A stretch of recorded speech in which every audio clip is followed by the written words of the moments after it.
Okay okay one by one మాట్లాడదాం. మనతోటి దాసరి కిరణ్ గారు ఉన్నారు, జనసేన పార్టీ రాష్ట్ర అధికార ప్రతినిధి. దాసరి కిరణ్ గారు, గుడ్ ఈవినింగ్ అండి. గుడ్ ఈవినింగ్ బ్రహ్మనాయుడు గారు. సో విజయవాడ వేదికగా మళ్ళీ మరొక వేదిక ఒకటి సిద్ధంగా పోతా ఉంది. అందరూ కూడా ముద్రగడ గారి తరహాలో మరొక రిజర్వేషన్ అంశం కోసం ఉద్యమించబోతున్నారు. ఇది ప్రభుత్వానికి ఏ విధంగా మైనస్గా మారబోతూ ఉంది? అందరికీ నమస్కారం అండి. బ్రహ్మనాయుడు గారు, ఈ సోకాల్డ్ లీడర్లందరికీ నేను అదే కమ్యూనిటీలో పుట్టిన యువకుడిగా నేను ఏం చెప్తా ఉన్నానంటే, ఫస్ట్ అసలు కమ్యూనిటీ ఏం కోరుకుంటుందో మీరు తెలుసుకోండి. కమ్యూనిటీలోని యువత ఏం కావాలనుకుంటుందో మీరు తెలుసుకోండి. రిజర్వేషన్స్ కావాలనుకుంటుందా, రాజ్యాధికారం కావాలనుకుంటుందా, లేకపోతే బంగారు భవిష్యత్తు కావాలనుకుంటుందా, లేకపోతే వాళ్ళకి లీడర్షిప్ ఎబిలిటీస్ ఉంటాయి, వాళ్ళని కూడా లీడర్లుగా తీర్చిదిద్దాలని చెప్పి కమ్యూనిటీ కోరుకుంటుందా, లేకపోతే ఇంకేదైనా కోరుకుంటుందా? కేవలం రాజకీయ పబ్బం గడుపుకోవటం కోసం, లేకపోతే మీరు లైమ్ లైట్లోకి రావటం కోసం, లేకపోతే మీ రాజకీయ ఉనికి కోసం మీరు కమ్యూనిటీని తరతరాలుగా ఇబ్బంది పెడుతూనే ఉన్నారు. తద్వారా మీరు రాజకీయ అధికారం పొందుతున్నారు. నేను చెప్పేది ఏంటంటే, కమ్యూనిటీ ఏం కావాలనుకుంటుందో మీరు తెలుసుకుని దానికి తగ్గట్టు మీరు అడుగులు వేస్తే కమ్యూనిటీ మీ వెనకాల నడుస్తుంది తప్ప వారి ఆకాంక్షలకి, యువత ఆకాంక్షలకి, లేకపోతే కమ్యూనిటీ ఆకాంక్షలకి వ్యతిరేకంగా మీరు ఏం చేసినా కూడా కమ్యూనిటీ మద్దతు మీకు ఉండదు.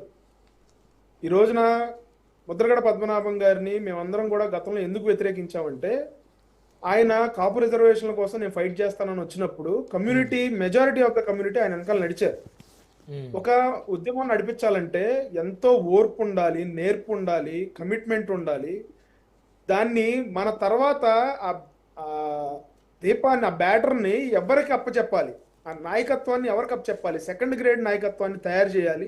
ఆ ఉద్యమం నీరు గారిపోకుండా చూసుకోవాలి. ఎప్పుడు ప్రజల ఆకాంక్షలకు తగ్గట్టు మీరు ఎంతో కమిటెడ్గా పనిచేస్తే కానీ ఒక ఉద్యమం అది సక్సెస్ అవ్వదు. ఇప్పుడు తెలంగాణ ఉద్యమం తీసుకుంటే ఎన్నో సంవత్సరాలుగా ప్రజల్లో నాని నాని నాని ఒకళ్ళ తర్వాత ఒకళ్ళు ఉద్యమం స్టార్ట్ చేసినప్పుడు ఎవరైతే ఉన్నారో తెలంగాణ రాష్ట్రం సాధించేటప్పుడు వాళ్ళు లేరు, కానీ అది క్యారీ ఫార్వర్డ్ అయింది. అది రాష్ట్రం తాలూకా ఆకాంక్షలు. ఎందుకంటే ఒక కులానికి, ఒక మతానికి చెందిన ఆకాంక్ష కాదు అది. ఓవరాల్ ఎంటైర్ స్టేట్లో ఉన్న ప్రజలు దాన్ని ఆకాంక్షించి ఒకళ్ళ తర్వాత ఒకళ్ళు దాన్ని లీడర్షిప్ తీసుకుని దాన్ని నాయకత్వం వహించి నడిపించి పోరాడి కొట్లాడి రాష్ట్రాన్ని తెచ్చుకున్నారు. రాజకీయంగా వాళ్ళ పదవులు తెచ్చుకున్నారు.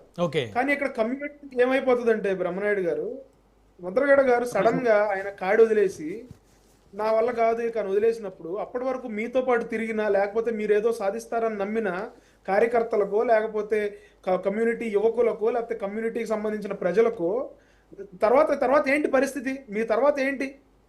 మీరు ఆ లీడర్షిప్ని క్యారీ ఫార్వర్డ్ చేసి నెక్స్ట్ ఎవరికో ఒకళ్ళకి అప్పచెప్పి వాళ్ళు నడిపిస్తారు, లేకపోతే వాళ్ళు నడిపించకపోతే ఇవాళ సగం వదిలేసిన వంటలాగో, లేకపోతే సగం వదిలేసిన దానికి లాగా కాపు ఉద్యమం అయిపోయింది. ఈ రోజున మళ్ళీ ఎవరన్నా వచ్చి మేము కాపు ఉద్యమాన్ని మేము నడిపిస్తామంటే ఈ రోజు ప్రజలు నమ్మే పరిస్థితిలో లేరు. ఆల్రెడీ ఒకసారి నమ్మి వెనక నడిచినందుకు ఎన్నో ఇబ్బందులు పడ్డాం, ఎన్నో కేసులు ఎదుర్కొన్నాం, ఎన్నో మాటలు పడ్డాం. ఈ రోజుకి ట్రైన్ తగలబెట్టిన అంశంలో ఆ మకిలి కాపు కులం మొత్తానికి అంటుకుంది. సరే, అవన్నీ పాస్ట్ దాసరి గారు, ఇప్పుడు మీ కూటమికి సంబంధించిన ఎమ్మెల్యే వ్యాఖ్యలకి వైసీపీ ఎమ్మెల్సీ మద్దతు తెలిపారు. దాని గురించి చెప్పండి. చెప్తాను దాని గురించి కూడా చెప్తాను. పాస్ట్ ఈజ్ పాస్ట్ కాదు. గతంలో ఏం తప్పులు జరిగాయో వాటిని సవరించుకుంటూ మళ్ళీ పునరావృతం కాకుండా మనం ఎప్పటికప్పుడు సరిదిద్దుకుంటూ వెళ్తేనే మనం మనుగడ సాధించగలుగుతాం. అంతేగాని ఏదో అయిపోయింది అనేది కాదు. అయితే ఇక్కడ కూటమి ఎమ్మెల్యేకి ప్రతిపక్ష ఎమ్మెల్సీ మద్దతు పలికారు అనే దానికన్నా కూడా అక్కడ ఒక సంస్మరణ సభ జరుగుతున్నప్పుడు ఒకే కమ్యూనిటీకి చెందిన ఇద్దరు లీడర్స్ ప్రజల్లో పోటీ చేసి గెలిచిన వాళ్ళుగా నేను వాళ్ళని చూస్తాను తప్ప దాన్ని ఒక రెండు పార్టీల కోణంలోనో, లేకపోతే వాళ్ళిద్దరు కలిసి పనిచేస్తారనో, లేకపోతే కలిసి పనిచేయబోతున్నారనో నేను చూసే పరిస్థితి లేదు. బ్రహ్మనాయుడు గారు, ఇప్పుడు ప్రతి ఒక్కళ్ళు అక్కడికి వెళ్ళినప్పుడు 4 మంచి మాటలు చెప్తారు, కమ్యూనిటీ బాగుండాలని చెప్తారు, ఎవరి కోసం అయితే వెళ్ళారో వాళ్ళ గురించి 4 మాటలు చెప్తారు, వాళ్ళతో ఉన్న అనుబంధం చెప్తారు. అన్నంత మాత్రాన ఇప్పుడు వాళ్ళిద్దరు కలిసి పనిచేస్తారనో, లేకపోతే వాళ్ళిద్దరు లోపాయకారంగా ఏదో ఒప్పందం ఉందనో, లేకపోతే వాళ్ళు ఏదో కావాలనుకుంటున్నారో అని అనుకోవటానికి ఏం లేదు. ఇప్పుడు కాపు కమ్యూనిటీ అనేది ఒక వ్యాస్ట్ కమ్యూనిటీ, 25-27% ఓటింగ్ ఉన్న కమ్యూనిటీ. ప్రతి ఒక్కళ్ళకి అందులో ప్రజల మద్దతు మాకు ఉండాలని కోరుకుంటారు, లేకపోతే ఆ కోటాలో మాకు అవకాశాలు రావాలని కోరుకుంటారు, లేకపోతే నిజంగా ఆ కమ్యూనిటీ బాగుండాలని, అందరూ బాగుండాలని కోరుకుంటారు. తప్పులేదు. సో నేను అంతవరకే చూస్తాను తప్ప ఇది ఏదో ఒక ఉద్యమానికి తెరదీస్తుంది ఈ పర్టికులర్ మీటింగ్ అనేది అయితే నేను అనుకోవట్లేదు బ్రహ్మనాయుడు. రైట్ కేఎస్ ప్రసాద్ గారు చెప్పాలనుకుంటున్నారు మీరు?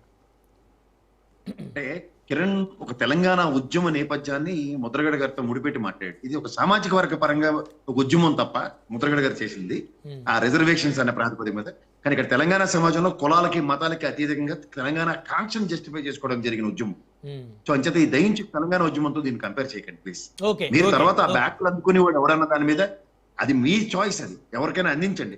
అంత త్యాగధనుడు ముద్రగడ గారు లాంటి త్యాగధనుడు కావాలి కమిట్మెంట్ సోల్స్తో. మీరు ఏదో ఆయన కాడ వదిలేశాడని ఏది పడితే అది డెలిబరేషన్లు ఇస్తే మాత్రం ఆయన స్థాయిని మీరు తగ్గిస్తే నేనేం చేయలేను. కానీ ఆయన స్థాయి కలిగిన నాయకుడు, ఒక కాపు సామాజిక వర్గం, నేను కూడా సామాజిక వర్గం కాదు, కానీ ఆయనలో ఒక భావజాలం ఉంటుంది. ఆ భావజాలానికి ఎడిక్ట్ అయిన మనుషులు ఉన్నారు. అంతకన్నా ఇంకెళ్ళి కిరణ్ గారు ఒకటి నేను తెలంగాణ ఉద్యమాన్ని కాపు ఉద్యమాన్ని నేను కంపేర్ చేయలే. ఉద్యమం ఎట్లా నడిచింది, ఇక్కడ దీన్ని క్యారీ ఫార్వర్డ్ చేసి దాన్ని ముందుకు నడిపించాలంటే నెక్స్ట్ తరం లీడర్షిప్ కి దాన్ని అప్పచెప్పాలని చెప్పాను. ఉద్యమాన్ని ఎవరికి అప్పచెప్పలేదు. ఇది ప్రజల కాంక్ష. కాపు సామాజిక వర్గం సంబంధించిన దగ్గర ఉద్యమ కాంక్ష కాదు, రిజర్వేషన్ కాంక్ష మీ అందరిలో ఉండాలి. ఆ బ్యాటిల్ మీరు చెప్పేది నేను ఈ రోజు చెప్పేది కూడా అదే సార్. అదే ఒక్క నిమిషం, కులానికి ఏం కావాలో తెలుసుకోండి అంటున్నా. ఇప్పుడు తెలంగాణ సామాజిక వర్గంలో మా కాంక్ష అందరికీ రాష్ట్రం కావాలని, అలా ముద్రగడ గారు అడుగుజాలలో నడిచేవాడు ఎవరికైనా కాపు సామాజిక వర్గానికి రిజర్వేషన్ కావాలన్న కాంక్ష మీలో ఉండాలి. అది మీలో లేకుండా మేమేం చేయగలుగుతాం దానికి? నేను అదే చెప్తున్నా. రిలే కాదు, ఉద్యమ కాంక్షని మీలో గుండెలకు దాచుకోవాలి. నా కాపు సామాజిక వర్గం ఈ ఐడియాలజీ ఎలా ఉండాలంటే కిరణ్ గారు, నేను నా యువతకి నా సామాజిక వర్గ పరంగా ఈ న్యాయం చేయాలి అన్న కాంక్షతో నా ఉద్యమ బ్యారలు మీరు అందుకోండి.